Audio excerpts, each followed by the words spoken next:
Limitation of technical analysis.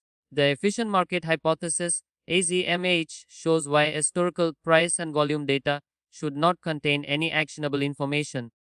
On the other hand, business fundamentals should also provide actionable information by the same reasoning.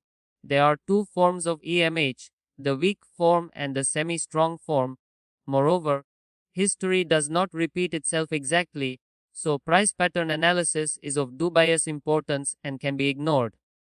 Assuming a random walk model is more appropriate for modeling prices. Technical analysis is also criticized for working sometimes, but only because it is self-fulfilling. Some technical traders place their stop loss or loss, a certain company's 200-day moving average. Once many traders have done this, the stock will be flooded with sell orders, which will cause it to drop, confirming the movement predicted by traders.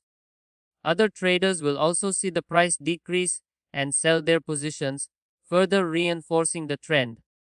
The short-term selling pressure can be considered self-fulfilling, but it won't make much difference to the asset's price in the coming weeks or months. If enough traders use the same signals, the price could move in the direction predicted by the signal. However, over the long run, this group of traders can determine the price movement over the long run. Lesson synopsis. An analyst uses technical analysis tools to analyze how supply and demand for a security will impact price changes, volume changes, and implied volatility changes. Trading decisions can be made solely by retail traders based on price charts and similar statistics. Any security with historical trading data can be analyzed using technical analysis.